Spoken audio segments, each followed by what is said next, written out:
Welcome to the hottest movie review on the internet today, the A-List Review. I am your host, the Game Changer, Wes Troop, and it's time to go back to the couch. If you're gonna hire someone to play your imaginary friend, who better than someone you can't see? John Cena. My review of the 2024 comedy, Ricky Stanicky, coming up now.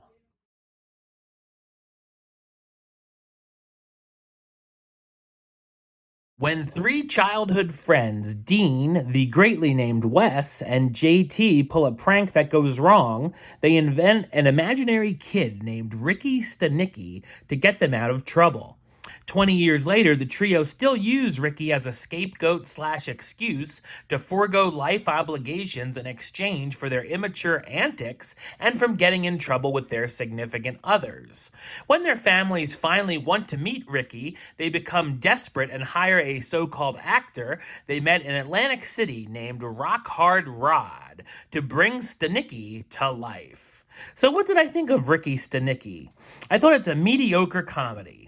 It's directed by Peter Farrelly, who's, along with his brother Bobby, has co-directed films such as Dumb and Dumber, Kingpin, There's Something About Mary, Me, Myself, and Irene, and Shallow Hal. His solo work includes Green Book and The Greatest Beer Run Ever.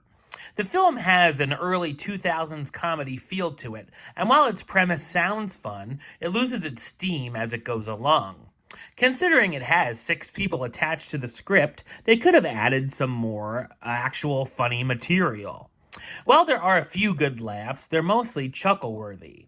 When they miss, though, they're eye-rollingly bad. When the comedy does work, it's thanks to John Cena, who will pretty much do anything for a laugh and fully commit to any bit, as the trio of friends don't really land any of their jokes. There's also a ton of masturbation and dick jokes that get old pretty quick. The characters are rather unlikable as they're grown men acting annoyingly like kids and doing things like avoiding one of their wives' baby showers to go to an awful sounding concert instead. It's hard to feel sorry for them or root for them at all.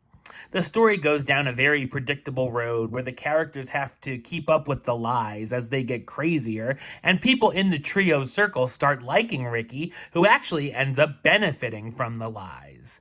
It also can get surprisingly overly sentimental at times with its messages. The film also goes on way too long with a number of scenes that could have been cut shorter, as well as some jokes that go on too long, and they make the pacing drag.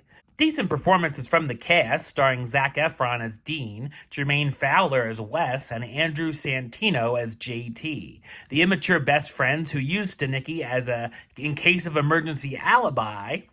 John Cena as Rod, the substance-abusing actor for hire who portrays Ricky, and William H. Macy as Summer Hayes, Dean and JT's boss. Ricky Stanicky mostly wastes its clever idea with a flimsy script and only being seldomly funny. Number-wise, I'm going to give it a 4 out of 10, which gives it the A-list rating of meh, it's okay. Alright, well that's the show. I'll be back with another review very soon. But until then, don't forget to like, comment, and subscribe right here on YouTube.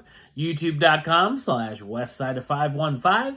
Like the show on Facebook, Facebook.com/WestTroopAlist. And of course, you can follow me on the Instagram and Letterboxd at WesAlist. Until next time, Troop out.